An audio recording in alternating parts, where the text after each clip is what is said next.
നമ്മൾ ഇതുവരെ ആരും ചെയ്യാത്ത ഒരു ബിസിനസ്സിലാണ് നമ്മൾ വന്നു ചേർന്നിട്ടുള്ളത്. അതുകൊണ്ട് തന്നെ ഇത്തരം മീറ്റിങ്ങുകളാണ് നമ്മുടെ ഊർജം നൽകുന്നത്. അതുകൊണ്ട് എല്ലാ ദിവസവും രാവിലെ ഇത് കേൾക്കുമ്പോൾ ഏതൊരു വ്യക്തിക്കും തീർച്ചയായിട്ടും അത്തരം ഒരു ഊർജം തനിയെ കിട്ടുമെന്ന് ഞാൻ പ്രതീക്ഷിക്കുന്നുണ്ട്. അതോടൊപ്പം ഞാനിപ്പോൾ വന്ന വഴികൾ നമുക്കൊന്ന് ഓടിച്ചു നോക്കാം. ഞാനും നിങ്ങളിൽ പലരും പോലെ ഞാനും ഒരു പ്രവാസിയായിരുന്നു. ഒരു ഗൾഫിലേക്ക് പോകണമെന്ന് ഉദ്ദേശിച്ചിട്ട് പോയതല്ല, അത് അങ്ങനെ സംഭവിച്ചു പോയതാണ്. ഞാൻ പ്രതീക്ഷിച്ചിട്ടല്ല. ഞാൻ 26-ാമത്തെ വയസ്സിലാണ് പാസ്പോർട്ട് എടുത്ത് അങ്ങനെ പോകുന്നു. ഏതായാലും അവിടെ ചെന്നിട്ട് അത് ആദ്യം ഒന്നും അത്ര ഒരു നല്ലൊരു കമ്പനി ആയിരുന്നില്ല. പക്ഷെ നമ്മുടെ പ്രാർത്ഥനയും നമ്മുടെ ആത്മാർത്ഥമായ വർക്കും ഉണ്ടെങ്കിൽ തീർച്ചയായിട്ടും നമ്മൾക്കുള്ള കിട്ടേണ്ട അംഗീകാരങ്ങൾ നമുക്ക് കിട്ടുമെന്നുള്ളതിന് ഏറ്റവും വലിയൊരു തെളിവായിരുന്നു ഞാൻ. അതുകൊണ്ട് തന്നെ ആദ്യ കമ്പനിയിൽ നിന്ന് ഞാൻ പോന്നു. പിന്നെ ഞാൻ എത്തിപ്പെടുന്നത് ഒരു അമേരിക്കൻ കമ്പനിയിലായിരുന്നു. ഏറ്റവും നല്ല ഒരു അമേരിക്കൻ കമ്പനിയിൽ നല്ല ശമ്പളത്തിൽ, എനിക്ക് ക്വാളിഫിക്കേഷനുകൾ കൂടുതൽ ശമ്പളവും എല്ലാ കാര്യങ്ങളും ഉണ്ടായിരുന്നു. അങ്ങനെ നല്ല നിലയിൽ പോയിക്കൊണ്ടിരിക്കുമ്പോൾ ദൈവത്തിന്റെ ചില ഇടപെടലുകൾ കാരണം എനിക്ക് തിരിച്ചു പോരേണ്ടി വന്നു. അത് ഞാൻ പറയുന്നില്ല, ഏതായാലും അത് വഴിയെ പറയാം. ഓക്കെ, അങ്ങനെയാണ് ഞാൻ തിരിച്ചെത്തി. അങ്ങനെ എൻ്റെ സർവേ ഫീൽഡ്, അതായത് എൻ്റെ ഫാദർ ഒരു വില്ലേജ് ഓഫീസർ ആയിരുന്നു. അതുകൊണ്ട് തന്നെ ചെറുപ്പം മുതൽ ഞാൻ സർവേ ഫീൽഡിൽ ഉപ്പാന്റെ കൂടെ ഹെൽപ്പ് ചെയ്തിട്ടും മറ്റും പല ആധാരങ്ങൾ ചെക്ക് ചെയ്തിട്ടും മറ്റും ഞാൻ മുന്നോട്ട് പോയിക്കൊണ്ടിരിക്കുകയായിരുന്നു. അപ്പോ തീർച്ചയായിട്ടും അതിനെപ്പറ്റി ഒരു ഏകദേശ ധാരണ എന്നിൽ ഉണ്ടായിരുന്നത് കൊണ്ട് ഞാൻ തിരിച്ചു വന്നതിന് ശേഷം എൻ്റെ സർവേ ഫീൽഡ് വീണ്ടും സ്റ്റാർട്ട് ചെയ്തു. ഉപ്പാക്കൊരു ആഗ്രഹമായിരുന്നു ഇവിടെ ഒരു ഓഫീസ് തുടങ്ങണമെന്ന്. ആഗ്രഹത്തിനനുസരിച്ച് ഞാനും നിന്നു, ഇവിടെ ഒരു ഓഫീസ് തുറന്നു. അത് നല്ല നിലയിൽ പോയിക്കൊണ്ടിരിക്കുകയായിരുന്നു. കാരണം ആധുനിക സർവേ ഉപകരണങ്ങളായ GPS, ടോട്ടൽ സ്റ്റേഷൻ എന്നിവയെല്ലാം ഉപയോഗിച്ചുകൊണ്ട് 10-15 ലക്ഷം ഇൻവെസ്റ്റ് ചെയ്തുകൊണ്ടാണ് ഞാൻ ഈ ഫീൽഡിൽ നിലനിന്നിരുന്നത്. ആ ഇടക്കാണ് ഒരു ദിവസം എൻ്റെ നാട്ടുകാർ തന്നെയായ ഷുഹൈബ് സാറും അയ്യൂബ് സാറും എന്നെ സമീപിച്ചുകൊണ്ട് എന്നോട് പറഞ്ഞത്, ഇങ്ങനെ ഒരു ബിസിനസ് ഉണ്ട്, അപ്പോൾ അത് ഒരു ഷോപ്പിംഗ് കോംപ്ലക്സിൽ വെച്ചിട്ടാണ് പറഞ്ഞത്. അപ്പൊ എന്താണെന്ന് ചോദിച്ചു. അത് നിങ്ങൾക്ക് നാളെ വന്നാൽ നേരിട്ട് പറയാമെന്ന് പറഞ്ഞു. എനിക്കറിയാം എന്തോ ഒരു ഉടായ്പ എന്നുള്ളതല്ല, എങ്കിലും അവർ പറഞ്ഞപ്പോൾ ഞാൻ വിശ്വസിച്ചു. അത് കഴിഞ്ഞ് പിറ്റേ ദിവസം വൈകിട്ട് എന്നോട് വരാൻ പറഞ്ഞു. ഞാനത് അവരുടെ ബൈക്കിൽ കയറുമ്പോൾ ഞാൻ ചോദിച്ചു, ഒരു കമ്പനിയുടെ പേര് ചോദിച്ചു, അതാണോ എന്ന് ചോദിച്ചു. കാരണം ഞാൻ കമ്പനിയുടെ പേര് പറയുന്നില്ല. ഇപ്പൊ ഇവിടെ ഏറ്റവും ഫേമസ് ആയിക്കൊണ്ടിരിക്കുന്ന ഒരു കമ്പനിയുടെ പേരാണ് ഞാൻ പറഞ്ഞത്. അപ്പോൾ അവർ പറഞ്ഞു അതൊന്നുമല്ല, ഇത് വേറെയാണെന്ന് പറഞ്ഞു. അങ്ങനെ നേരെ ചെന്നത് നമ്മുടെ ധാരാനുസ്താദായിരുന്നു അവിടെ അന്ന് ക്ലാസ് എടുക്കുന്നത്. ഞാൻ മനസ്സോടെ കേട്ടിരുന്നു. കാരണം ഞാൻ ചോദിച്ച കമ്പനിയിൽ വർക്ക് ചെയ്യുന്നത് എൻ്റെ അളിയന്റെ ഭാര്യ, അവര് ഒരു ഡയമണ്ട് എക്സിക്യൂട്ടീവായിട്ടായി വർക്ക് ചെയ്യുന്ന ഒരു സമയത്ത് എന്നോട് പല പ്രാവശ്യവും ആ കമ്പനിയിലേക്ക് ജോയിൻ ചെയ്യാൻ ചോദിച്ചതായിരുന്നു. അപ്പോൾ അതിനെപ്പറ്റി ഏകദേശം എനിക്ക് അറിവുള്ള കാര്യമായതുകൊണ്ട് തന്നെ അതാണോ എന്ന് ചോദിച്ചു. അപ്പോൾ അതല്ല എന്ന് പറഞ്ഞു. അപ്പൊ ഈ പറഞ്ഞു തുടങ്ങിയപ്പോൾ എനിക്ക് മനസ്സിലായി അത്തരം ഒരു കമ്പനി തന്നെയാണ് ഇതിനെക്കുറിച്ച് പറയുന്നത്. അതുകൊണ്ട് ഞാൻ മനസ്സോടെ, പിന്നെ വൈകുന്നേരമായിരുന്നു, ഇങ്ങനെ കേട്ടിരുന്നു. ചോദിക്കുന്നതിനൊന്നും ഉസ്താദ് ചിരിച്ചുകൊണ്ട് പല ചോദ്യങ്ങളും ചോദിച്ചെങ്കിലും ഞാൻ വലിയ ഗൗരവത്തിൽ ഒന്നും മനസ്സൊന്നും തുറക്കാതെ ഇങ്ങനെ ഇരുന്ന് കേട്ടു. അങ്ങനെ തിരിച്ചു പോന്നു. പോരുമ്പോ എന്നോട് ID ചോദിച്ചു. ഞാൻ പറഞ്ഞു പിന്നെ തരാമെന്ന് പറഞ്ഞു പോന്നു. അങ്ങനെ തിരിച്ചു വന്നതിന് ശേഷം ഞാൻ നെറ്റിലൊക്കെ ഒന്ന് അടിച്ചു നോക്കി, എന്താണ് ഇതിന്റെ സംഭവം എന്താണെന്നൊക്കെ നോക്കണമല്ലോ. അങ്ങനെ നോക്കിയപ്പോൾ വലിയ കുഴപ്പമൊന്നും കാണാനില്ല. അങ്ങനെ ഞാൻ പിറ്റേ ദിവസം എന്നെ അയ്യൂബ് സാറ് വിളിച്ചിട്ട് ആ ID ഒന്ന് ചോദിക്കുമെന്ന് ചോദിച്ചു. അത് തന്നു. ഞാൻ അങ്ങനെ കൊടുത്തു, ID അടിച്ചിട്ടും അങ്ങനെ വലിയൊരു സംഭവത്തിലേക്ക് വരാതെ നിലന്നു പോവുകയായിരുന്നു. പിന്നെ പതുക്കെ ഞാനൊരു കവചപ്രാശം എനിക്ക് തന്നു. അത് ഞാൻ വീട്ടിൽ കൊടുത്തു, കൂടാതെ ഉമ്മാക്കും കൊടുത്തു. അപ്പൊ ഉമ്മാക്ക് കുറച്ച് റിസൾട്ടുകളൊക്കെ കിട്ടി തുടങ്ങി. പിന്നെ ഉമ്മാക്ക് ഷുഗർ, പ്രഷർ, കൊളസ്ട്രോൾ ഒക്കെ ഉണ്ടായിരുന്നു. അപ്പൊ അതിനുള്ള മരുന്നുകളും ഉസ്താദിനോട് ചോദിച്ചപ്പോൾ ഉസ്താദ് സ്പൈറലിന ഗോൾഡും പിന്നെ കാൽമുട്ട് വേദനക്ക് നോവേദന ജെല്ല്, നോവേദന ക്യാപ്സ്യൂൾ, ഇത്തരം സംഭവങ്ങളൊക്കെ കൊടുത്തു കഴിഞ്ഞപ്പോഴാണ് എനിക്ക് ഇത് വലിയ കുഴപ്പമില്ല എന്ന് തോന്നിയിട്ട് ഞാൻ എൻ്റെ ജോലിയോടുകൂടി തന്നെ പാർട്ട് ടൈം ആയിട്ട് ഞാൻ ഇത് സ്റ്റാർട്ട് ചെയ്തത്. ഏതായാലും അതിലൂടെ ഇങ്ങനെ കടന്നു വന്നപ്പോൾ ഇപ്പൊ നമുക്ക് എൻ്റെ അസോസിയേറ്റ് ആയിട്ട് കുറച്ച് നല്ല വ്യക്തിത്വങ്ങൾ വന്നപ്പോൾ നമുക്കും അത് മുന്നോട്ട് പോയിക്കൊണ്ടിരിക്കുകയാണ്. ഏതായാലും അൽഹംദുലില്ലാഹ് നല്ല നിലയിൽ പോയിക്കൊണ്ടിരിക്കുന്നു. അതിന് ഇനിയും തുടരും എന്നുള്ളത് തന്നെയാണ് ഞാൻ ഉറപ്പു നൽകുന്നത്. ഏതായാലും ഇത്തരം ഒരു അവസരം ഇങ്ങനെ പോയിക്കൊണ്ടിരിക്കുമ്പോഴാണ് ഉസ്താദ് ഒരു ദിവസം എന്നെ കൊണ്ട് കൊപ്പം GTS പ്ലാൻ പ്രസന്റേഷൻ അവതരിപ്പിച്ചത്. ഇതേപോലെ പെട്ടെന്നായിരുന്നു. ഏതായാലും അത് അന്ന് ഞാൻ ഏറ്റെടുത്തു. അപ്പോൾ ആ ഒരു കോൺഫിഡൻസിന് വീണ്ടും ഉസ്താദിന് നന്ദി പറയാണ്. ഇപ്പോഴും വീണ്ടും നന്ദി പറയുന്നു. കാരണം ഈ ഒരു അവസരം നിങ്ങളെ പോലെ തന്നെ ഞാനും ഒരു തുടക്കക്കാരൻ എന്ന നിലയിൽ ഇത്രത്തോളം വരുമ്പോൾ അതിന്റെ ക്രെഡിറ്റ് ഉസ്താദിന് കൊടുക്കാതിരിക്കാൻ കഴിയില്ല. ഓക്കെ, അപ്പൊ നമ്മളിപ്പോ വന്നു കഴിഞ്ഞു. ഇപ്പൊ ഏകദേശം ഞാൻ പോയിക്കൊണ്ടിരിക്കുന്നു. നമ്മുടെ കമ്പനിയെ കുറിച്ച് അറിഞ്ഞു. അപ്പൊ ഇനിയിപ്പോ നമ്മൾ പറയാൻ ഉദ്ദേശിക്കുന്നത് കമ്പനിയെ കുറിച്ച്, എന്താണ് നമ്മൾ ചെയ്യുന്ന വർക്ക്. അപ്പൊ നമ്മൾ വന്ന് പലപ്പോഴും പലരും പല പുതിയ ആൾക്കാരുണ്ടാവും. അവർക്കൊക്കെ വേണ്ടിയിട്ടാണ് ഞാൻ സംസാരിക്കുന്നത്. അപ്പോ കമ്പനിയെ കുറിച്ച് മനസ്സിലാക്കി, നമ്മളെ ഈ ഫീൽഡിൽ മനസ്സിലാക്കി. അപ്പൊ നമ്മൾ ഫീൽഡ് വർക്കാണ് മെയിൻ എന്നുള്ളത് എല്ലാവർക്കും അറിയാം. കാരണം ഓഫീസിലൊക്കെ ഇരിക്കുകയാണെങ്കിൽ നമുക്ക് ആ 4 ചുമരുകൾക്കുള്ളിലോ അല്ലെങ്കിൽ അവിടെയുള്ള വ്യക്തിത്വങ്ങൾക്ക് മാത്രമേ ആൻസറും ഉത്തരവും പറയേണ്ടി വരുള്ളൂ. അവരോട് തന്നെ നമുക്ക് കമ്മിറ്റ്മെന്റ് ഉണ്ടാവുകയുള്ളൂ. എന്നാൽ ഇത് നമുക്കൊരു ഫീൽഡ് വർക്ക് ആയതുകൊണ്ട് നമ്മൾ ആദ്യം തന്നെ കേട്ടിട്ടുണ്ട്, no area, no boss, no money, no investment. ഇങ്ങനെ ഒരു വിശാലമായ കൺസെപ്റ്റോട് കൂടി നമ്മൾ ഒരു പുറത്തേക്ക് ഇറങ്ങുമ്പോൾ പല ചോദ്യങ്ങളും നമുക്ക് അഭിമുഖീകരിക്കേണ്ടി വരും. അത് കുടുംബത്തിൽ നിന്നാവാം, അയൽവാസികളിൽ നിന്നാവാം, പലരിൽ നിന്നാവും. അപ്പൊ നമ്മൾ തീർച്ചയായിട്ടും നമ്മൾ മനസ്സിലാക്കേണ്ടത്, നമ്മൾ ഇറങ്ങുന്ന കാര്യങ്ങളെ കുറിച്ച് വ്യക്തമായിട്ട് മനസ്സിലാക്കിയിട്ട് വേണം ഇതിന് ഇറങ്ങുക എന്നുള്ളതാണ്. മറ്റുള്ളവയെല്ലാം എല്ലാവരും പറഞ്ഞു കേൾക്കുന്ന പോലെ തന്നെ നമ്മൾ പഠിച്ചിട്ടാണ് ഇറങ്ങാറ്. ഞാൻ ഇപ്പോൾ ഒരു ഫീൽഡിലേക്ക് ഇറങ്ങിയപ്പോൾ ഞാൻ അതിനെക്കുറിച്ച് പഠിച്ചിട്ടാണ് ഇറങ്ങിയത്. എന്നാൽ ഈ ഫീൽഡ് എന്ന് പറയുന്നത് നമ്മൾ ചെയ്തുകൊണ്ട് പഠിക്കുന്ന ഒരു ഫീൽഡാണെന്നാണ് നമ്മൾ മനസ്സിലാക്കിയിട്ടുള്ളത്. അതുകൊണ്ട് തന്നെ നമ്മൾ പറഞ്ഞു വരുമ്പോൾ ആദ്യമായിട്ട് നമ്മളെ കമ്പനിയെ കുറിച്ച് പഠിക്കണം. അപ്പോൾ ഒരു കാര്യത്തെ കുറിച്ച് പഠിക്കുമ്പോൾ നമ്മൾ ചോദിക്കും, ഇതിന്റെ ABCD അറിയാൻ നിനക്കെന്ന് ചോദിക്കും. അതുപോലെ തന്നെയാണ് ഇതിനെക്കുറിച്ച് ആദ്യം പഠിക്കേണ്ടത് ABCD തന്നെയാണ്. അതായത് ABCD എന്ന് പറയുമ്പോൾ എല്ലാവരും പറയുന്ന പോലെ തന്നെ ആറ്റിറ്റ്യൂഡ്, പിന്നെ ബിലീഫ്, കമ്മിറ്റ്മെന്റ്, പിന്നെ ഡ്യൂപ്ലിക്കേഷൻ. അപ്പോൾ ഇത്തരം കാര്യങ്ങൾ എന്താണ്. അപ്പോൾ കമ്പനിയെ കുറിച്ചുള്ള ആറ്റിറ്റ്യൂഡ് നമ്മൾ ആദ്യം കേൾക്കുമ്പോൾ നമുക്ക് നമ്മുടെ ആറ്റിറ്റ്യൂഡ് എന്താണെന്ന് നമുക്ക് മനസ്സിലാവില്ല. കാരണം ഒരു വ്യക്തി എങ്ങനെയാണ് ഒരു സംഭവത്തോട് അഭിമുഖീകരിക്കുന്നത് എന്നുള്ളതിനെ ആശ്രയിച്ചാണ് അതിന്റെ ആറ്റിറ്റ്യൂഡ്. നമ്മൾ ചെയ്യുന്ന പ്രവർത്തികൾ അല്ലെങ്കിൽ നമ്മുടെ സാഹചര്യങ്ങളാണ് നമ്മുടെ ഓരോ വ്യക്തിത്വത്തോടും ഓരോന്നിനോടും അടുപ്പിക്കുന്നത്. അപ്പോ ഇത്തരം ഒരു കാര്യം വരുമ്പോൾ നമ്മുടെ ആറ്റിറ്റ്യൂഡ് ചേഞ്ച് ചെയ്താൽ മാത്രമേ നമുക്ക് ഈ ബിസിനസ്സിൽ നിൽക്കാൻ പറ്റുള്ളൂ എന്നുള്ളതാണ് നാം ആദ്യം മനസ്സിലാക്കേണ്ടത്. പിന്നെ മനസ്സിലാക്കേണ്ടത് ബിലീഫാണ്. അതായത് കമ്പനിയെ കുറിച്ചും പിന്നെ പ്രൊഡക്റ്റുകളെ കുറിച്ച്, ലീഡേഴ്സിനെ കുറിച്ച്, എല്ലാവരെയും കുറിച്ച് തീവ്രമായ ബിലീഫ്, അതായത് നമ്മൾ അവരെ വിശ്വസിക്കുക എന്നുള്ളത്. നമ്മൾ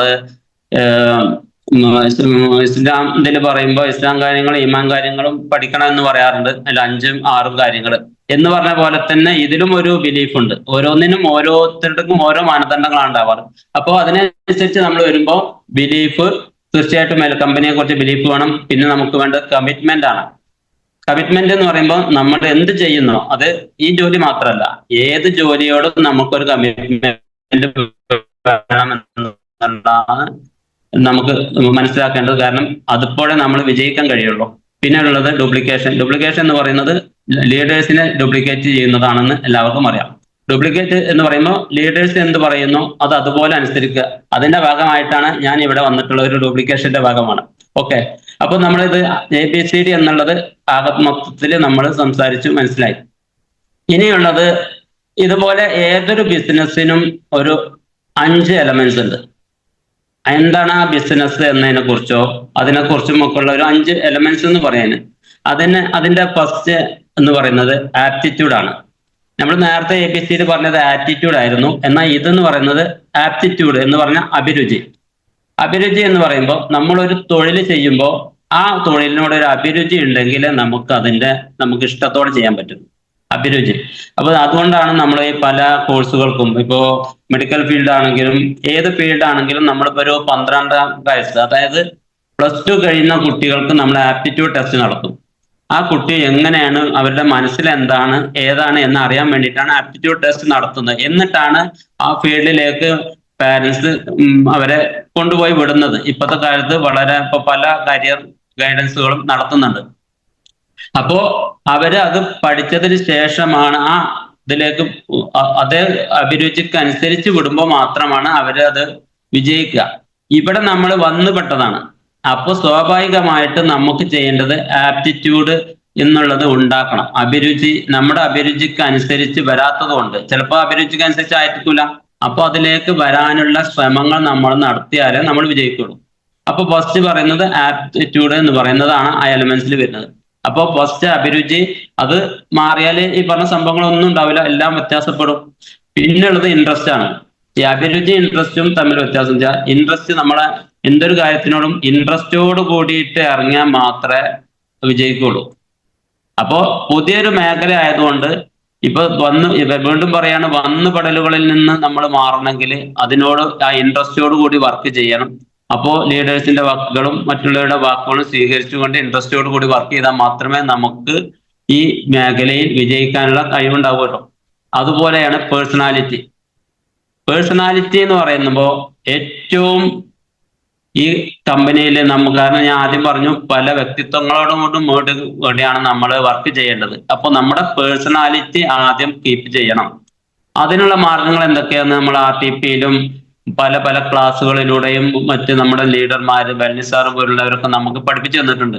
അതിനാണ് പേഴ്സണാലിറ്റി എന്ന് പറയുന്നത്. പേഴ്സണാലിറ്റി ഉണ്ടെങ്കിലേ നിങ്ങൾ ആര് എന്നുള്ളതാണ് ആദ്യം കാണുന്ന പ്രൊഡക്റ്റുകളുടെ. നമ്മൾ പ്രൊഡക്റ്റ് എത്ര വലുത് എന്ന് പറഞ്ഞിട്ട് കാര്യമില്ല, കൊടുക്കുന്നത് ആരാണ് എന്നുള്ളതാണ് ഏതൊരു പുതിയ വ്യക്തികളും നോക്കുന്നത്. ആ വ്യക്തി, ഈ വരുന്ന വ്യക്തികളുടെ പേഴ്സണാലിറ്റി എങ്ങനെയാണ്. ചിലപ്പോൾ അറിയുന്നവരുണ്ടാവാം, അറിയുന്നവരാണെങ്കിൽ ആ നാട്ടിലുള്ള പേഴ്സണാലിറ്റിക്ക് അനുസരിച്ച് ആ വ്യക്തിയെ സമീപിക്കാം. നമ്മളൊരു പുതിയ സ്ഥലത്ത് പോയി പുതിയ ആളെ കാണുമ്പോൾ ആദ്യ കാഴ്ചയിൽ കാണുന്നതും അവരോട് നമ്മൾ എങ്ങനെയാണ് പെരുമാറുന്നത് പലതരത്തിലും പെരുമാറ്റങ്ങൾ വരും. അപ്പോൾ നമ്മൾ ആ ഡീലിങ്ങിനനുസരിച്ച് ആ പേഴ്സണാലിറ്റി കീപ്പ് ചെയ്താൽ മാത്രമേ നമുക്ക് ഈ കമ്പനിയിൽ, ഈ ബിസിനസ്സിൽ വിജയിക്കാൻ പറ്റുള്ളൂ. അപ്പോൾ ഞാൻ പറഞ്ഞ 3 കാര്യങ്ങൾ, ഇപ്പോൾ ആപ്റ്റിറ്റ്യൂഡ്, ഇൻട്രസ്റ്റ്, പിന്നെ പേഴ്സണാലിറ്റി, പിന്നെ ഉള്ളതാണ് വാല്യൂസ്. നമ്മുടെ പ്രവർത്തികൾക്കുള്ള വാല്യൂസ് കൊടുക്കണം. വാല്യൂ അതായത് നമ്മൾ ആരെയാണ് കാണുന്നത് അവർക്ക് മാനിക്കുമ്പോഴാണ്, നമ്മൾ അവർ ചെയ്യുന്ന പ്രവർത്തികൾക്ക് നമ്മളൊരു വാല്യൂ കൊടുക്കുമ്പോഴാണ് അവർ നമ്മളെ അക്സെപ്റ്റ് ചെയ്യുക. ഓക്കെ. അപ്പൊ വാല്യൂവിനനുസരിച്ച് ഓരോരുത്തർക്കും ഓരോ വാല്യൂ ഉണ്ടാവും. മാർക്കറ്റ് വാല്യൂ എന്ന് പറയും ചിലർ പേഴ്സണൽ വാല്യൂ എന്ന് പറയും. അപ്പൊ അത് മനസ്സിലാക്കിയിട്ട് നമ്മൾ പ്രവർത്തിക്കണം. എങ്കിൽ മാത്രമേ നമുക്ക് വിജയിക്കാൻ കഴിയൂ എന്നുള്ളതാണ് ഞാൻ മനസ്സിലാക്കിയിട്ടുള്ളത്. അതേപോലെ ഏറ്റവും ലാസ്റ്റത്തെയാണ് സ്കിൽസ്. സ്കിൽസ് എന്ന് പറയുന്നത് ഏറ്റവും പ്രധാനപ്പെട്ട കാര്യമാണ്. കാരണം നമുക്ക് സ്കിൽസുകൾ പലർക്കും പലതരത്തിലുമാണ് സ്കിൽ ഉണ്ടാവുക. ഇവിടെ ഉള്ളത് മാനേജ്മെന്റ് എന്നുള്ള സ്കില്ലാണ് നമുക്ക് ആർജിച്ചെടുക്കേണ്ടത്. അത് മനഃപൂർവ്വം, അതായത് ഇപ്പൊ ഈ പറഞ്ഞ 4 കൂടെ സപ്പോർട്ട് ചെയ്യുന്ന ഏറ്റവും വലിയ പ്രധാനപ്പെട്ട ഘടകമാണ് സ്കില്ല്. അപ്പോ സ്കില്ല് എന്തൊക്കെയാണ് സ്കില്ല് നമ്മൾ പരിപാലിക്കേണ്ടത് എന്ന് നമ്മൾ നോക്കണം. കാരണം നമ്മുടെ ജീവിതത്തിൽ നമ്മൾ, വീണ്ടും ഞാൻ പറയുകയാണ്, നമ്മൾ പുതുതായിട്ട് വന്നതുകൊണ്ട് തന്നെ നമ്മൾ സ്കില്ല് എന്തൊക്കെയാണെന്ന്, നമ്മുടെ കുറവുകൾ എന്തൊക്കെയാണ്, ഒരു വ്യക്തിയെ കാണുമ്പോൾ അവരെ ഇതിലേക്ക് വരുത്താൻ നമ്മൾ എന്തൊക്കെ സ്കില്ലുകളാണ് പ്രയോഗിക്കേണ്ടത് എന്നുള്ളത് നമ്മൾ സസൂക്ഷ്മം നിരീക്ഷിച്ചാൽ മാത്രമേ കഴിയുള്ളൂ. ഇപ്പൊ പലരും പറയാറുണ്ട്, ഞാൻ ഒരുപാട് പേരെ കണ്ടു, സംസാരിച്ചു, അവരിങ്ങോട്ട് വരുന്നില്ല. അപ്പോൾ മനസ്സിലാക്കേണ്ടത് അതിലെന്താണ് കുറവ്, എന്തുകൊണ്ടായിരിക്കാം നമ്മൾ പറഞ്ഞിട്ട് അവർ കേൾക്കുന്നില്ല. നല്ല പ്രൊഡക്റ്റാണ്, ബാക്കി എല്ലാ കാര്യങ്ങളും ഓക്കെയാണ്, എന്നിട്ടും അവർ വരുന്നില്ല എങ്കിൽ നമ്മൾ പറഞ്ഞതിൽ അല്ലെങ്കിൽ നമ്മൾ മനസ്സിലാക്കി കൊടുക്കുന്നതിൽ എന്തോ ഒരു മിസ്റ്റേക്ക് വന്നിട്ടുണ്ട്. അപ്പോൾ നമ്മൾ ആ സ്കില്ല് മനസ്സിലാക്കിയാൽ മാത്രമേ അത് കഴിയുള്ളൂ.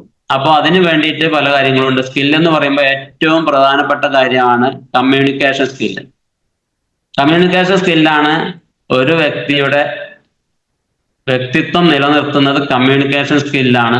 ആ കമ്മ്യൂണിക്കേഷൻ സ്കില്ല് എന്ന് പറയുമ്പോൾ ജസ്റ്റ് വാക്കുകൾ മാത്രമല്ല, നമ്മൾ അവര് സംസാരിക്കുന്നതിനനുസരിച്ച് കേൾക്കുക. അതേപോലെ തന്നെ ലിസണിങ് സ്കില്ലും കമ്മ്യൂണിക്കേഷൻ സ്കില്ലും. അതായത് ചിലപ്പോൾ നമുക്ക് ആദ്യം പ്രയോഗിക്കേണ്ടത് ലിസണിങ് സ്കില്ലായിരിക്കും. നമ്മൾ ചെന്ന് എന്തെങ്കിലും സംസാരിച്ചാൽ വളരെ പെട്ടെന്ന് പലതും പറഞ്ഞു കഴിയും. അപ്പോൾ അത് കേൾക്കാതെ നമ്മൾ നല്ല പ്രൊഡക്റ്റാണ്, ഞാൻ ഇങ്ങനെയാണെന്ന് പറയാതെ അവർക്ക് കേൾക്കാനുള്ളത് പറയാനുള്ളത് ഒന്നും കേൾക്കാനുള്ള ഏറ്റവും വലിയ സ്കില്ലാണ് കേൾവി എന്നുള്ളതാണ് ഏറ്റവും വലിയ സ്കില്ല്. അതോടൊപ്പമാണ് നിലനിൽക്കുന്നതാണ് കമ്മ്യൂണിക്കേഷൻ സ്കില്ല്. അപ്പോ ഇത്തരം കാര്യങ്ങൾ വരുമ്പോ നമുക്ക് ഈ കമ്മ്യൂണിക്കേഷനും എല്ലാം ക്ലിയർ ആയി വരുമ്പോൾ മാത്രമേ നമുക്ക് വിജയിക്കാൻ കഴിയുള്ളൂ. അപ്പോ ഇത്തരം കാര്യങ്ങളിലേക്ക് നമ്മൾ മുന്നോട്ട് പോയിക്കൊണ്ടിരിക്കുമ്പോൾ, ഇപ്പൊ നമ്മൾ ഏകദേശം ഇത്തരം കാര്യങ്ങൾ സ്വായത്തമാക്കി മുന്നോട്ട് പോയിക്കൊണ്ടിരിക്കുമ്പോൾ നമുക്ക് എന്താണ് ചെയ്യേണ്ടത് എന്ന് വരുമ്പോഴാണ് നമ്മൾ ഗോൾ സെറ്റിംഗിലേക്ക് വരുന്നത്. ഇപ്പൊ നമ്മൾ ബിസിനസ് ചെയ്യുന്നു, ഇപ്പൊ ഞാൻ എന്നെ സംബന്ധിച്ച് എന്തിന് ചെയ്യുന്നു എന്ന് ഞാൻ ചിന്തിക്കേണ്ട ആവശ്യമുണ്ട്. അപ്പോ അതിങ്ങനെ വരുന്ന സമയത്താണ് നമ്മൾ ഒരു 4 W സ്വീകരിക്കേണ്ടതുണ്ട്. What, when, where, why. What എന്ന് പറഞ്ഞാൽ നേരത്തെ പറഞ്ഞ കാര്യങ്ങളാണെങ്കിൽ പോലും വാട്ട് എന്ന് എപ്പോഴും നമ്മൾ ചോദിച്ചുകൊണ്ടിരിക്കണം. വാട്ട് എന്താണ്, കമ്പനി എന്താണ്, പ്രൊഡക്റ്റ് എന്താണ്, നമ്മുടെ ലീഡേഴ്സ് എന്താണ്, ഏതാണ് എന്നതിനെ കുറിച്ച് നമ്മൾ ധാരണയുണ്ടായാൽ മാത്രമേ ഈ കമ്മ്യൂണിക്കേഷൻ സ്കില്ലും ഒക്കെ നമുക്ക് അവിടെ ഇംപ്ലിമെന്റ് ചെയ്യാൻ പറ്റുള്ളൂ. അപ്പൊ വാട്ട് എപ്പോഴും ചോദിക്കുക. വാട്ട്, ഒരു പ്രൊഡക്റ്റ് വന്നു, ഇപ്പൊ നമുക്കറിയാം നമ്മുടെ ഏറ്റവും വലിയ അനുഗ്രഹം എന്ന് പറയുന്നത് നമ്മുടെ കമ്പനി MD പറഞ്ഞതാണ്, ഒരു 2030 കൂടി 1000-ഓളം പ്രൊഡക്റ്റ് വരുന്നു എന്ന് പറഞ്ഞു. പക്ഷെ ഇപ്പോ അത് നമുക്ക് ഈ 2025-26 തുടക്കത്തിൽ തന്നെ ഇപ്പൊ 5ഓളം പ്രൊഡക്റ്റ് പുതുതായിട്ട് വന്നു. അപ്പൊ പുതുതായിട്ട് വന്നു നമ്മുടെ ചില്ലി പൗഡർ, കൊറിയാൻഡർ പൗഡർ, അതേപോലെ ടർമറിക് പൗഡർ, പിന്നെ ഹിമാലയൻ സോൾട്ട്. ഹിമാലയൻ സോൾട്ട് എന്നൊക്കെ പറയുമ്പോൾ നമ്മള് ഒരു 2-3 മാസം മുന്നേ നമ്മൾ ഇവിടെ കടയിൽ പോയിട്ട് അന്വേഷിച്ചിരുന്നു, അങ്ങനെ ഇന്ദുപ്പുണ്ട് മറ്റേ റെഡ് സോൾട്ട് ഉണ്ടോ എന്ന് ചോദിച്ച് അന്വേഷിച്ചിട്ട് കിട്ടാത്ത സംഭവം ഉണ്ടായിരുന്നു. അപ്പോഴാണ് ഈ കമ്പനി നമുക്ക് ഇങ്ങനത്തെ സോൾട്ടൊക്കെ വരുത്തുന്നത്. അപ്പോ എന്താണിത് വന്നു വരുമ്പോ തന്നെ നമ്മൾ അന്വേഷിച്ച് മനസ്സിലാക്കുക ഇതിന്റെ ഇൻഗ്രീഡിയൻസ് ആണ്. പഴയത് നമുക്ക് പുതുതായിട്ട് ഒരുപാട് കാര്യങ്ങൾ ഉണ്ടാവും, അത് നമുക്ക് മനസ്സിലാക്കുന്നതിന് മുന്നേ പെട്ടെന്ന് ഇറങ്ങിയാൽ അതിനെക്കുറിച്ച് ഇനി പഠിക്കാലോ. പഴയത് നമുക്ക് അറിഞ്ഞു വരുന്നേ ഉണ്ടാവുള്ളൂ. പക്ഷെ ഇപ്പൊ ഇറങ്ങുന്ന പ്രൊഡക്റ്റുകൾ എങ്ങനെ മാർക്കറ്റ് ചെയ്യാം എന്നുള്ളത് നമ്മൾ പഠിക്കണം. അതാണ് വാട്ട്, എന്ത്, നമ്മുടെ പ്രൊഡക്റ്റുകൾ എന്താണെന്ന് നമ്മൾ മനസ്സിലാക്കുക. പിന്നെ വേർ, എവിടെയാണ് നമ്മളത് കൊടുക്കാൻ പറ്റുന്നത്. ഒരു അസുഖമുള്ള വീട്ടിൽ പോയിട്ട് നമുക്ക് ബാക്കിയുള്ള പ്രൊഡക്റ്റുകളെ കുറിച്ച് പറയുന്നതെന്ന് വെച്ചാൽ ആ വ്യക്തിനെ കുറിച്ച് മനസ്സിലാക്കിയിട്ട് ആണ് പ്രൊഡക്റ്റ് കൊടുക്കേണ്ടത്. അപ്പൊ വേർ എന്നുള്ളതിന് അവിടെയാണ് ആപ്ലിക്കേഷൻ കൊടുക്കേണ്ടത്. വേർ എവിടെ, അതേപോലെ വെൻ എപ്പോഴാണ് കൊടുക്കേണ്ടത് എന്നതിനെ കുറിച്ചും നമ്മൾ ഓരോന്നും മനസ്സിലാക്കുക. അപ്പൊ നമ്മൾ ഒരു ഫീൽഡിൽ പോകുമ്പോൾ ഒരു വീട്ടിലോ അല്ലെങ്കിൽ ഒരു സ്ഥലത്തോ ആളെ കാണുമ്പോൾ എന്ത്, എപ്പോൾ, എങ്ങനെ എന്നതിനെ കുറിച്ച് നമ്മൾ വളരെ വ്യക്തമായിട്ട് മനസ്സിൽ ഒരു ധാരണ ഉണ്ടാക്കിയാൽ മതി. ചില ചോദ്യങ്ങൾ ഒരു ഇൻഡ് മാർക്ക് ഇടുക, ചില അവിടെ പോകുമ്പോൾ ഇന്നതായിരിക്കും എന്ന് മനസ്സിലാക്കിയാൽ നമുക്ക് അതിനനുസരിച്ച് പെട്ടെന്ന് മനസ്സിൽ നിന്ന് കാര്യങ്ങൾ ഉൾക്കൊണ്ടിട്ട് സംസാരിക്കാൻ കഴിയും. ലാസ്റ്റ് W ആണ് വൈ എന്നുള്ളത്. വൈ എന്നുള്ളതാണ് ഏറ്റവും വലിയ പ്രധാനപ്പെട്ട W. വൈ, എന്തുകൊണ്ട്, എന്തുകൊണ്ട്. പണ്ട് നമ്മള് സ്കൂളുകളിൽ പഠിക്കുമ്പോൾ എന്തുകൊണ്ട് എന്ന് ചോദ്യം ഉണ്ടായിരുന്നു. ശാസ്ത്ര സാഹിത്യ പരിഷത്തിന്റെ ഇതിലൊക്കെ എന്തുകൊണ്ട് എപ്പോഴും ചോദിച്ചുകൊണ്ടിരിക്കുക എന്തുകൊണ്ട്. അപ്പൊ നമ്മളിപ്പോ വീണ്ടും ചോദിക്കണം അതേ ചോദ്യം, എന്തുകൊണ്ടാണ് ഞാൻ വർക്ക് ചെയ്യാൻ പോകുന്നത്, എന്തുകൊണ്ടാണ് ഈ പ്രൊഡക്റ്റ് കൊടുക്കാൻ എന്താണ് കാരണം എന്ന് നമ്മൾ 2-3 പ്രാവശ്യം അനലൈസ് ചെയ്തുകൊണ്ടിരുന്നാൽ തീർച്ചയായിട്ടും നമുക്ക് 2-3 വീടുകൾ കവർ ചെയ്യുമ്പോഴേക്കും നമുക്ക് ഉത്തരം കിട്ടും. അതാണ് പറഞ്ഞു വരുന്നത്. അപ്പോൾ ഇത്തരം കാര്യങ്ങൾ വൈ എന്നുള്ള ചോദ്യങ്ങൾ എപ്പോഴും ചോദിച്ചുകൊണ്ടിരിക്കുക. കാരണം നമ്മൾ എപ്പോഴും ഒരു സ്റ്റുഡന്റ് മൈൻഡില് അല്ലെങ്കിൽ കർഷക മൈൻഡില് ഒക്കെ വർക്ക് ചെയ്യണം എന്നാണ് എല്ലാവരും നമ്മളെ പഠിപ്പിച്ചുകൊണ്ടിരിക്കുന്നത്. അതന്നെയാണ് വീണ്ടും പറയാനുള്ളത്. വൈ എന്നുള്ള ചോദ്യങ്ങൾ ചോദിച്ചുകൊണ്ടിരിക്കുമ്പോൾ നമുക്ക് തീർച്ചയായിട്ടും അതിനുള്ള ഉത്തരം കിട്ടും. അപ്പോൾ ഇത്തരം കാര്യങ്ങൾ ചെയ്തു വരുമ്പോഴാണ് നമുക്ക് ഞാൻ നേരത്തെ പറഞ്ഞ ഗോൾ സെറ്റിങ്ങിലേക്ക് വരുന്നത്. ഇത്തരം കാര്യങ്ങൾ ചെയ്തു, അപ്പോൾ ഇനി നമ്മൾ എന്ത് ചെയ്യണം? നമ്മൾ ഒരു ലക്ഷ്യബോധം ഉണ്ടെങ്കിൽ മാത്രമേ നമുക്ക് ഒരു വഴി സ്മൂത്ത് ആവുള്ളൂ. ഇപ്പൊ ബസ്സിലാണ് കയറി എങ്ങോട്ടെങ്കിലും പോയാൽ നമുക്ക് അറിയാൻ കഴിയില്ല എങ്ങോട്ടാ പോകേണ്ടത്. അതേ സമയത്ത് ഒരു ലക്ഷ്യബോധം, ഒരു ഇന്ന സ്ഥലത്ത് നമുക്ക് എത്തണം എന്നും അത് എങ്ങനെ എത്തണം, ആ സമയം കാര്യങ്ങൾക്ക് ബോധ്യപ്പെടുത്തി തന്നാൽ മാത്രമേ നമുക്ക് എത്താൻ പറ്റുള്ളൂ. ഇപ്പൊ ഇവിടുന്ന് തിരുവനന്തപുരത്തേക്ക് പോകണം എന്ന് വിചാരിച്ച് ബസ്സിൽ കയറിയാലും നമുക്ക് പോവാം, കാറിൽ പോവാം, എങ്ങനെയും പോവാം. പക്ഷെ നമുക്ക് അവിടെ ടൈം ഉണ്ടെങ്കിൽ, ഇന്ന് വൈകിട്ട് അവിടെ എത്തണം എന്നുണ്ടെങ്കിൽ നമ്മൾ ഓടിച്ചാടി നടന്ന് അതിനുള്ള മാർഗങ്ങൾ അന്വേഷിക്കും. നമുക്ക് ട്രെയിനാണ് അപ്പോൾ എളുപ്പമെങ്കിൽ ട്രെയിൻ അന്വേഷിക്കും, അത് വേറെ സ്ഥലത്ത് പോകണമെങ്കിൽ വേറെ പോയി അന്വേഷിക്കും. അപ്പോ എന്താണ് വേണ്ടത് എന്നുള്ളത് കൂടെ നോക്കിയിട്ട് വേണം നമുക്ക് ഓടാൻ. അങ്ങനെയാണ് ഗോൾ സെറ്റ് ചെയ്യുമ്പോൾ നമ്മൾ ശ്രദ്ധിക്കേണ്ടത്. ഇപ്പോ നമുക്ക് ഇവിടെ ഗോൾ സെറ്റിങ്ങിന്റെ പ്രാധാന്യം, ഇവിടെ നിങ്ങൾ ഇപ്പോൾ ഏത് സ്റ്റേജിൽ നിൽക്കുന്നു അതിൽ നിന്ന് അടുത്ത സ്റ്റേജിലേക്ക് വരാനുള്ള സമയം, കാലം എത്ര വേണം എന്ന് പറയാം. അതാണ് ഗോൾ സെറ്റിംഗ് എന്ന് എല്ലാവരും പറയുന്നത്. ഇപ്പൊ ഏറ്റവും വലിയ സംഭവങ്ങൾ എന്ന് വെച്ചാൽ ഇപ്പൊ സോഷ്യൽ മീഡിയയിൽ ഓടിക്കൊണ്ടിരിക്കുന്ന ഒരു കാര്യമാണ് മാനിഫെസ്റ്റേഷൻ. എന്താണ് മാനിഫെസ്റ്റേഷൻ എന്ന് ചോദിച്ചാൽ അത് നമ്മൾ ഗോൾ സെറ്റിങ്ങുമായിട്ട് ബന്ധപ്പെട്ടതാണ്. പക്ഷെ അവര് പറയുന്നത് മാനിഫെസ്റ്റേഷൻ ഒരു സയന്റിഫിക് തിയറി ആണെന്ന് പറയുന്നത്. അത് ഇങ്ങനെ ഓരോ പേപ്പർ എടുത്ത് എഴുതി വെച്ചിട്ട് അതിലേക്ക് എത്തുക എന്നുള്ളതിലുപരി ഒരു കാര്യങ്ങൾ ചെയ്യുമ്പോൾ നമ്മുടെ മനസ്സ് ദൈവത്തോട്, നമ്മുടെ യൂണിവേഴ്സിനോടും കൂടി നമ്മുടെ മനസ്സും എല്ലാം കണക്ട് ചെയ്ത് വരുമ്പോഴാണ് മാനിഫെസ്റ്റേഷൻ അവിടെ വിജയിക്കുക എന്നാണ് പറയുന്നത്. ഇപ്പൊ നമുക്ക് തന്നെ ഏറ്റവും കുറച്ച് മുന്നത്തെ ഉദാഹരണം എന്ന് പറഞ്ഞാൽ നമ്മുടെ പൗലോ കൊയ്ലോ എന്നുള്ള എഴുത്തുകാരൻ നമ്മുടെ ആൽക്കമിസ്റ്റ് എന്ന ബുക്കിലൂടെ നമ്മൾ പറഞ്ഞു തന്നിട്ടുണ്ട്. നിങ്ങൾ തീവ്രമായി ആഗ്രഹിക്കുന്നത് എന്തും ത്തിനും കൂടെ നിൽക്കാനും നിങ്ങളുടെ യൂണിവേഴ്സ് നിങ്ങളോടൊപ്പം ഉണ്ടാകും എന്നുള്ള ഒരു വലിയ തത്വം നമുക്ക് ആൽക്കമിസ്റ്റിലൂടെ നമ്മുടെ പൗലോ കൊയ്ലോ പറഞ്ഞു തന്നിരുന്നു. നമ്മൾ പലതും കേട്ടിട്ടുണ്ടാകും. അതിന്റെ ഒരു ലേറ്റസ്റ്റ് വേർഷനാണ് ഈ പറഞ്ഞ മാനിഫെസ്റ്റേഷൻ. മാനിഫെസ്റ്റേഷൻ എന്ന് പറയുമ്പോൾ നമ്മുടെ സ്വപ്നങ്ങള്, ആഗ്രഹങ്ങൾ, അതൊരു നമ്മൾ പലരും ചെയ്യാറുള്ള ഒരു കാര്യമാണ്. പല പല ടെക്നിക്കുകളും ഉണ്ടെന്നാണ് അവർ പറയുന്നത്. അതിൽ ഏറ്റവും പ്രധാനപ്പെട്ട ടെക്നിക്ക് എന്ന് പറയുന്നത് നമ്മൾ കണ്ണാടി നോക്കുക. കണ്ണാടി നോക്കിയിട്ട് അതിലേക്ക് നോക്കിയിട്ട് നമ്മൾ പറയുക, ഞാൻ ബെസ്റ്റാണ്, എനിക്ക് ദൈവം ഇത്ര കഴിവുകൾ തരും. അതോടുകൂടി നമുക്ക് തന്നു എന്നുള്ളത് കണക്കൂട്ടിയിട്ട് പ്രതികരിക്കണം എന്നാണ് പറയുന്നത്. ഞാനിപ്പോ ഇന്ന ലീഡറായിട്ട് ഞാൻ ഇപ്പൊ പ്രസന്റേഷൻ ഇന്നതിനാണ് ഞാൻ പോകുന്നത് എന്നുള്ള തരത്തില് അത് നമുക്ക് കിട്ടി, അതിനുള്ള നന്ദി പറഞ്ഞുകൊണ്ട് ദിവസവും രാവിലെയും വൈകിട്ടും നിങ്ങൾ കണ്ണാടി നോക്കി പൂർണ്ണമായി, അതായത് ഞാൻ എന്നെ സ്നേഹിക്കുന്നു, ദൈവം എന്നോടൊപ്പമുണ്ട്, എല്ലാവരും എന്നോടൊപ്പമുണ്ട്, എനിക്ക് ആ കാര്യം കിട്ടി എന്നുള്ള തരത്തിൽ സംസാരിച്ചാൽ എത്രയും പെട്ടെന്ന് അത് കഴിയുമെന്നുള്ളതാണ് മാനിഫെസ്റ്റേഷൻ എന്നുള്ളത് കൊണ്ട് പലരും അർത്ഥമാക്കുന്നത്. വേറൊരു ടെക്നിക്ക് എന്ന് പറയുന്നത് വിഷ്വലൈസേഷൻ ആണെന്ന് പറയുന്നത്. വിഷ്വലൈസേഷൻ എന്ന് പറയുമ്പോൾ നമുക്ക് ആ സംഭവങ്ങൾ നിങ്ങൾക്ക് 1 ലക്ഷം രൂപ കിട്ടി എന്നാണെന്ന് വിചാരിക്കുക. 1 ലക്ഷം കിട്ടണം എന്നുള്ള കണക്കിലാണെങ്കിൽ അവർ പറയുന്നത് 1 ലക്ഷം നിങ്ങൾക്ക് കിട്ടിക്കഴിഞ്ഞാൽ നിങ്ങൾ എന്ത് ചെയ്യും? നമ്മൾക്ക് പലപ്പോഴും ലോട്ടറി അടിക്കാത്തതുകൊണ്ടാണ്, അല്ലെങ്കിൽ ലോട്ടറി അതിനെപ്പറ്റി പ്രൊമോട്ട് ചെയ്യല്ല. ലോട്ടറി കിട്ടിയാൽ പലരുടെ കയ്യിലും നിൽക്കുന്നില്ല എന്ന് പറയുന്ന കാരണം എന്താ വെച്ചാൽ ലോട്ടറി കിട്ടുന്നതിന് മുന്നേ നിങ്ങൾ വിഷ്വലൈസ് ചെയ്യണം. ഇവിടെ പ്രശ്നം എന്താ വെച്ചാൽ ഇവിടെ ഇതുപോലെ നമുക്കൊരു എമൗണ്ട് കയ്യിൽ കിട്ടിയാൽ എന്ത് ചെയ്യണം, അല്ലെങ്കിൽ ഞാൻ എന്താണ് ചെയ്തത്, അത് കണ്ടിട്ട് നമ്മൾ വിഷ്വലൈസ് ചെയ്തിട്ട് അത് കണ്ണാടിയുടെ മുന്നിലും മറ്റും നിന്ന് വിഷ്വലൈസ് ചെയ്ത് മനസ്സിന് ആഗ്രഹ സബലീകരണം നടത്തുമ്പോഴാണ് നമ്മളും ദൈവവും അല്ലെങ്കിൽ യൂണിവേഴ്സും തമ്മിലൊരു കണക്ഷൻ വന്നു കഴിഞ്ഞ് അത് സഫലീകരിക്കുമെന്നാണ് പലരും. അതിനിപ്പോ ഒരുപാട് കോഴ്സുകളുണ്ട്. നമുക്ക് സോഷ്യൽ മീഡിയ ഉപയോഗിക്കുന്നവർക്ക് അറിയാം, ഇത് തുറന്നു കഴിഞ്ഞാൽ പലതും അത് വന്നുകൊണ്ടിരിക്കുകയാണ്. വിഷ്വലൈസേഷന്റെ ഗുണങ്ങൾ, മാനിഫെസ്റ്റ് ചെയ്യുക എന്നതിനെ കുറിച്ച് ഒരുപാട് കാര്യങ്ങൾ വന്നുകൊണ്ടിരിക്കുന്നുണ്ട്. പിന്നെ ഒന്ന് പറയുന്നത് എഴുതി വെക്കുക എന്നുള്ളതാണ്. നമ്മൾ എപ്പോഴും ആ കാര്യങ്ങൾ എഴുതി വെച്ച് റിപ്പീറ്റ് ചെയ്തുകൊണ്ടിരുന്നാൽ തീർച്ചയായിട്ടും അത് നമ്മളിലേക്ക് എത്തും എന്നുള്ളതാണ് നമുക്ക് മനസ്സിലാക്കാൻ കഴിയുന്നത്. അതുപോലെ വിഷൻ ബോർഡ് എന്നുള്ളത് ഒരു കൺസെപ്റ്റ് ഉണ്ട്. വിഷൻ ബോർഡ് എന്ന് പറയുമ്പോൾ കുറെ ഫോട്ടോസ്, നിങ്ങൾക്ക് കിട്ടിയ അംഗീകാരങ്ങൾ ഇനി വരുന്ന ഇതെന്താണെന്ന് ബോർഡിൽ എഴുതി വെച്ച് ഫോട്ടോ ഇട്ട് നിങ്ങൾക്ക്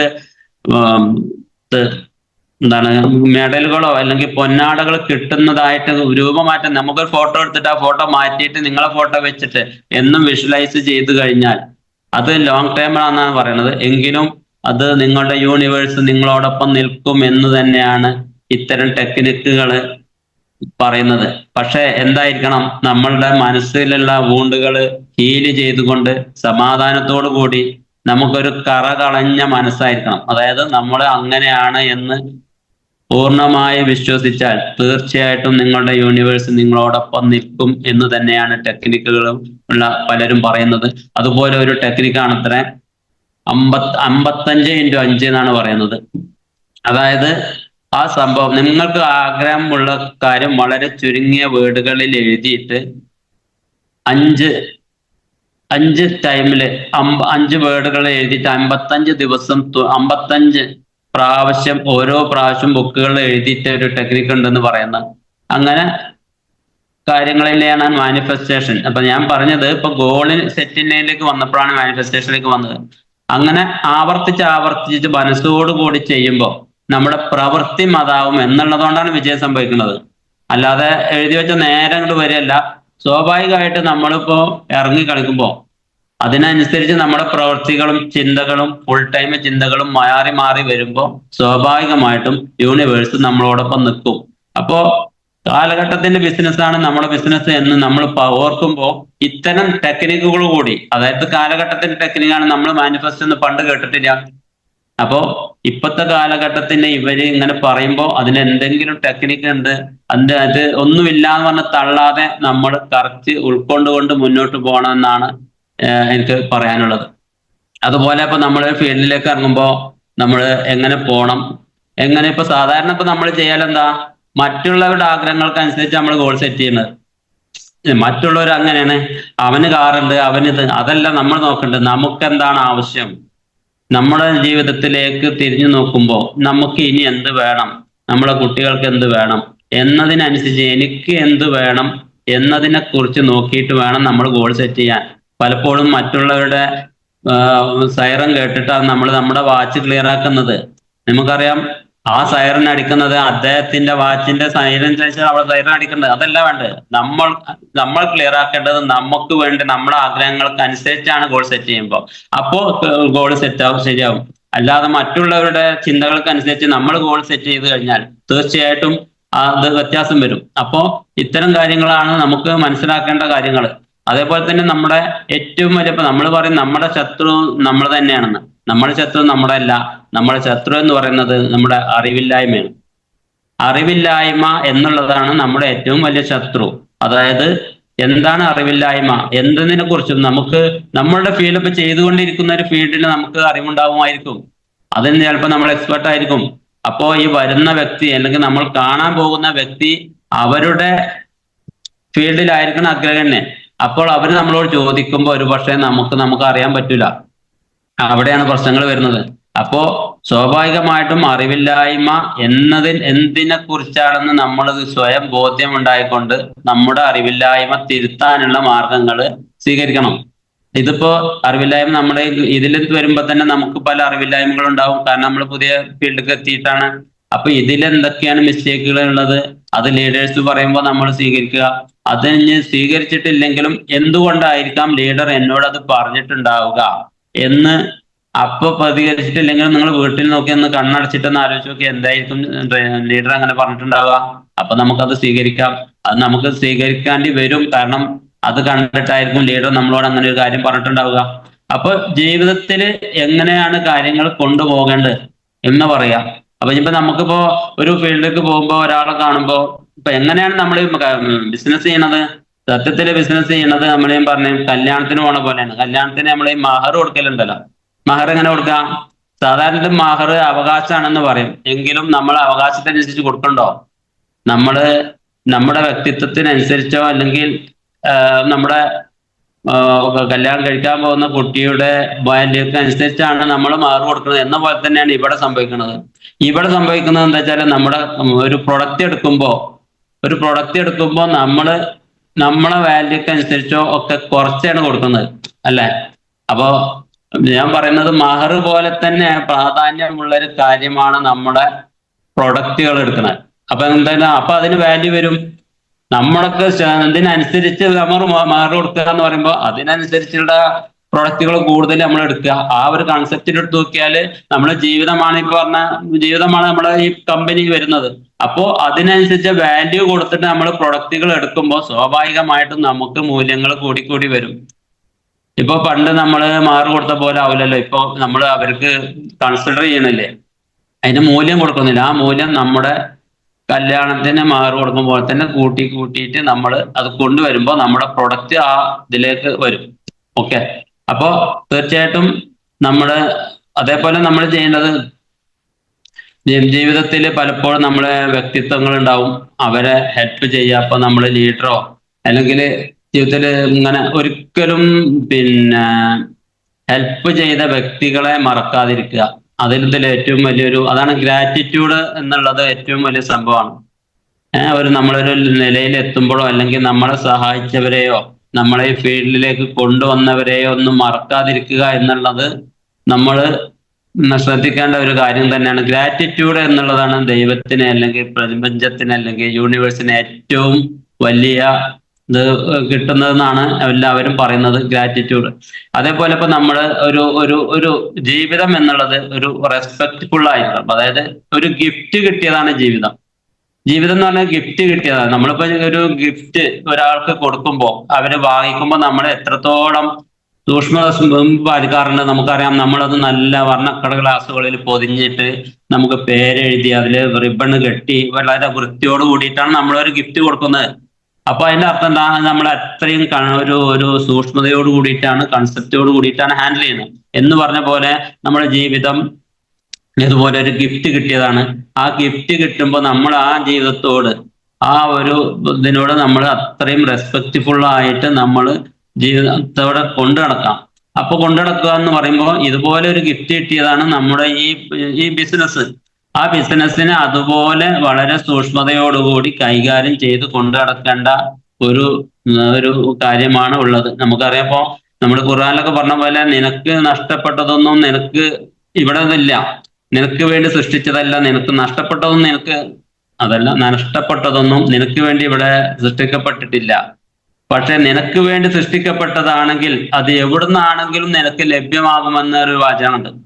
അപ്പോ നമുക്ക് പ്രവർത്തനം ചെയ്തു കഴിഞ്ഞാൽ നിനക്ക് അർഹതപ്പെട്ടതാണെങ്കിൽ തീർച്ചയായിട്ടും അത് യൂണിവേഴ്സ് നിങ്ങളിലേക്ക് എത്തിക്കുമെന്നുള്ള വിശ്വാസമുണ്ടെങ്കിൽ തീർച്ചയായിട്ടും നമ്മൾ ഈ ബിസിനസ്സിൽ പല മേഖലകളിലും എത്രയും പെട്ടെന്ന് എത്തിപ്പെടും എന്നുള്ളതാണ് വാസ്തവം എന്നാണ് ഞാൻ മനസ്സിലാക്കുന്നത്. അതേപോലെ നമുക്ക് വേണ്ട ഒരു കാര്യമാണ് ആത്മവിശ്വാസം. ഈ ആത്മവിശ്വാസം ഞാൻ ഇപ്പൊ അടുത്തൊരു വീഡിയോ കണ്ടു, ആത്മവിശ്വാസത്തിലാണ് നമ്മൾ ഏറ്റവും കൂടുതൽ ഇൻവെസ്റ്റ്മെന്റ് ചെയ്യേണ്ടത് എന്ന് കണ്ടു. അത് ആത്മവിശ്വാസം എന്നുള്ളതാണ്. ഇപ്പൊ നമുക്ക് പണ്ട് നെപ്പോളിയൻ പറഞ്ഞിട്ടുണ്ട്, എനിക്കൊരു ഉത്തോലകം തരുമോ, ഞാൻ ഈ ഭൂമിയെ മറിച്ചു തരാം എന്ന് പറഞ്ഞിട്ടുണ്ട്. അതെവിടെയാണ് ഉത്തോലകം എന്നുള്ള ഒരു സംഭവത്തെ മറിക്കാൻ നിങ്ങൾക്കൊരു സംഭവം കിട്ടിയാൽ മതി, ഒരു ഉത്തോലകം കിട്ടിയാൽ ഞാൻ ഭൂമിയെ മറിച്ചു തരാം എന്നുള്ളതാണ് ഏറ്റവും വലിയ കോൺഫിഡൻസ്. ആ ഒരു കോൺഫിഡൻസോട് കൂടിയിട്ട് നമുക്ക് ഈ ഫീൽഡിലേക്ക് ഇറങ്ങാൻ കഴിഞ്ഞാൽ തീർച്ചയായിട്ടും അതിനുള്ള നമുക്ക് ടൂൾസുകൾ എന്തായാലും വേണം. അപ്പോഴേ ആത്മവിശ്വാസം വരുള്ളൂ. വെറുതെ നാളെ ഇന്നു മുതൽ ആത്മവിശ്വാസം എന്ന് പറഞ്ഞാൽ ടൂൾസുകളും ഇത്തരം പറഞ്ഞ പല കാര്യങ്ങളും കൂട്ടിച്ചേർക്കുമ്പോൾ തീർച്ചയായിട്ടും നമുക്ക് ഈ ജീവിതയാത്രയിൽ ഈ ഒരു ബിസിനസ്സോട് കൂടി കൊണ്ടു നടക്കുമ്പോൾ ഇത് നമ്മൾ ജീവിതവും ഈ ബിസിനസ്സുമായിട്ട് മെർജ് ചെയ്ത് കൊണ്ടു നടന്നാൽ തീർച്ചയായിട്ടും അത് വിജയത്തിന്റെ അത്യുന്നതങ്ങളിലേക്ക് നമുക്ക് എത്തും. കാരണം എന്താണ്? നമുക്ക് ഇവിടെ പല പല ലീഡേഴ്സിന്റെയും തെളിവുകളുണ്ട്. വെറും ശൂന്യതയിൽ എന്ന് പറയുന്നല്ലോ, ഒരുപാട് ലീഡേഴ്സ് ഇവിടെ നമ്മുടെ ബെന്നി സാറ് മുതൽ അങ്ങോട്ടും ബെന്നി സാറിന് താഴെ ഇങ്ങോട്ടും മറ്റും ഒരുപാട് ലീഡേഴ്സ് ഒരുപാട് അച്ചീവ്മെന്റുകൾ നേടിയിട്ട് തെളിവുകളോടുകൂടി മുന്നോട്ട് നിൽക്കുന്നു. അപ്പോൾ ഞാൻ പറയുന്ന പുതിയ ആൾക്കാർക്ക് വേണ്ടിയിട്ടാണ്, നമ്മുടെ പുതിയ ആൾക്കാർ അതിലേക്ക് അത് കണ്ടുകൊണ്ട് അവരെ ലക്ഷ്യം വെച്ചുകൊണ്ട് നമ്മൾ മുന്നോട്ട് പോയി കഴിഞ്ഞാൽ ഇത്തരം കാര്യങ്ങൾ ചെറിയ ചെറിയ കാര്യങ്ങളാണെങ്കിൽ പോലും അത് ജീവിതത്തിലെ സൂക്ഷ്മത പാലിച്ചും എല്ലാം നമ്മൾ പോയിക്കൊണ്ടിരുന്നാൽ തീർച്ചയായിട്ടും നമുക്കത് വിജയിക്കാം എന്ന് തന്നെയാണ് നമുക്ക് പറയാനുള്ളത്. അതുപോലെ തന്നെ നമ്മൾ കൊടുക്കേണ്ടത് മെമ്മറികളാണ്. മെമ്മറികൾ നമ്മൾ ഇഷ്ടപ്പെട്ടവർക്ക് നമ്മൾ ഗിഫ്റ്റ് കൊടുക്കുന്നതോടൊപ്പം തന്നെ അവർ എന്നും ഓർമ്മിപ്പിക്കുന്ന ഓരോ മെമ്മറികളും കൂടി നൽകിയാൽ നമ്മുടെ ജീവിതം ധന്യമാകും. കാരണം നമ്മൾ പ്രിയപ്പെട്ടവർക്ക് പലപ്പോഴും നമ്മൾ പലതും കൊടുക്കുന്നുണ്ടാവും, ഗിഫ്റ്റുകൾ കൊടുക്കും, പല മൊമെന്റ്സുകൾ കൊടുക്കും. അത് അവരുടെ ജീവിതത്തിൽ ഓർമ്മിപ്പിക്കാവുന്ന തരത്തിലുള്ള സാഹചര്യങ്ങള് മെമ്മറബിൾ ഇതിലേക്ക് കൊടുത്തു കഴിഞ്ഞാൽ തീർച്ചയായിട്ടും അവരുടെ ജീവിതത്തിലും നമ്മുടെ ജീവിതത്തിലും അത് ഒരു റിമാർക്കായിട്ട് എന്നും ഓർമ്മിപ്പിക്കുന്ന ചില കാര്യങ്ങൾ, ചിലപ്പോൾ നമ്മൾ ഗിഫ്റ്റിൻ്റെ അപ്പുറം ചില വാക്കുകൾ എഴുതി വെച്ചാൽ തീർച്ചയായിട്ടും ആ ഗിഫ്റ്റുകൾ എന്ന് പറഞ്ഞ പോലെ നമുക്ക് പല മീറ്റിങ്ങുകളിൽ ചില ലീഡർമാരുടെ ചില വാക്കുകൾ നമ്മുടെ മനസ്സിൽ കൊള്ളും. അതാണ് ശ്രദ്ധിക്കേണ്ടത്. ആ വാക്കുകൾ കൊള്ളുമ്പോൾ നമ്മളൊന്ന് എഴുതി വെച്ചുകൊണ്ട് അത് നമ്മുടെ ജീവിതത്തിൽ എങ്ങനെയാണ് ഇംപ്ലിമെന്റ് ചെയ്യാൻ കഴിയുക എന്നുള്ള തരത്തിൽ സംസാരിച്ചു കഴിഞ്ഞാൽ, പ്രവർത്തിച്ചു കഴിഞ്ഞാൽ തീർച്ചയായിട്ടും നിങ്ങൾക്ക് ജീവിത വിജയം നേടും. നമ്മുടെ GTS ഫസ്റ്റ് വേർഡാണ് ജീവിത വിജയത്തിലേക്കുള്ള സക്സസ്സിലേക്കുള്ള പാത എന്നാണ് നമ്മുടെ GTS വിവരം. അതാണ് ജീവിത വിജയം എന്നുള്ളത്. ഓരോ വ്യക്തികളെയും അനുസരിച്ച് വ്യത്യസ്തമായിരിക്കും. വ്യത്യസ്ത സാഹചര്യങ്ങൾ മാനേജ്മെന്റ് ഇവിടെ മാനേജ്മെന്റ് എന്ന് പറയുന്നത് എന്തുകൊണ്ടാണ്? പല വ്യത്യസ്ത മേഖലകളിൽ നിന്നുമുള്ള അവരാണ് നമ്മുടെ കൂടെ വരുന്നത്. അത് ചിലപ്പോൾ വിദ്യാഭ്യാസമുള്ളവരാവാം, ഇല്ലാത്തവരാവാം, സാമ്പത്തികം ഉള്ളവരാവാം, ഇല്ലാത്തവരാവാം, കറുത്തവനാവാം, വെളുത്തവനാവാം. അങ്ങനെ എല്ലാ മേഖലകളിലും ഉള്ളവരെ ഒന്നിച്ച് ഒരു ഗ്രൂപ്പിൽ ഒരുപോലെ കൊണ്ടുപോകാൻ കഴിയുക എന്നുള്ളതാണ് ഏറ്റവും വലിയ കഴിവ്. അങ്ങനെ കഴിവ് ആർജിച്ചവരാണ് നമ്മൾ ഇവിടെയുള്ള എല്ലാവരും എന്ന് ഞാൻ വിശ്വസിക്കുന്നു. അപ്പോ നമ്മളാണ് ജീവിതത്തിൽ അല്ലെങ്കിൽ ഏറ്റവും ഈ സമൂഹത്തിലെ ഏറ്റവും ഉന്നതന്മാർ നമ്മൾ തന്നെയാണെന്ന് നമ്മൾ വിശ്വസിക്കുന്നു. കാരണം നമ്മുടെ കീഴിൽ പലരും പല തരത്തിലുള്ളവരും വന്നിട്ടുണ്ട്. അവരെല്ലാം നമ്മൾ ഒത്തൊരുമയോടെയാണ് കൊണ്ടു നടക്കുന്നത്. അത് ചിലവരെ നമ്മൾ ശാസിക്കുവാൻ വേണ്ടി ചിലവരോട് പറയും, ചിലവരോട് അതിനനുസരിച്ച് ഏതൊരു വ്യക്തിയാണെങ്കിലും അവരെ മൂല്യങ്ങളെ ഉയർത്തിപ്പിടിച്ചുകൊണ്ട് അവരുടെ സ്ഥാനങ്ങളെ, അവരുടെ ചിന്തകളെ, അവരുടെ പ്രവൃത്തികളെ ബഹുമാനിച്ചുകൊണ്ട് റിപ്ലൈ കൊടുത്താൽ തീർച്ചയായിട്ടും നമ്മളോടൊപ്പം നമ്മുടെ അസോസിയേറ്റ്സും ലീഡേഴ്സും ഉണ്ടാകും എന്നുള്ളതാണ് നമുക്ക് ഈ മനോഹരമായ ബിസിനസ് അവസരം നമുക്ക് കാണിച്ച് വരച്ച് തന്നിട്ടുള്ളത്. കാരണം ഇങ്ങനെ ഒരു ലോകത്തെ എവിടെയും കാണില്ല. കാരണം നമ്മളിപ്പോ ഞാനൊരു ഫീൽഡിലാണെങ്കിൽ എന്നോടനുബന്ധിച്ചുള്ള എൻ്റെ അത്ര പഠിച്ച അല്ലെങ്കിൽ അതേ ഫീൽഡിൽ പഠിച്ചവരാണ് എന്നോടൊപ്പം ഉണ്ടാവുക. അപ്പൊ ഞാൻ എന്തൊരു കാര്യം പറയുമ്പോൾ അവർക്ക് മനസ്സിലാവും. എന്നാൽ ഇവിടെ വരുന്നത് ഞാൻ പറഞ്ഞത് നേരെ ഓപ്പോസിറ്റ് വിഭാഗത്തിൽപ്പെട്ടവരായിരിക്കാം. അപ്പോൾ അവരെന്താണ് പറയുന്നതെന്ന് മനസ്സിലാക്കി നമ്മൾ റിപ്ലൈ കൊടുത്ത് സംസാരിച്ച് നമ്മളോടൊപ്പം നിൽക്കുകയാണെങ്കിൽ തീർച്ചയായിട്ടും നമ്മളെ വലിയ വിജയങ്ങൾക്ക് നമ്മളെ തേടി വരും.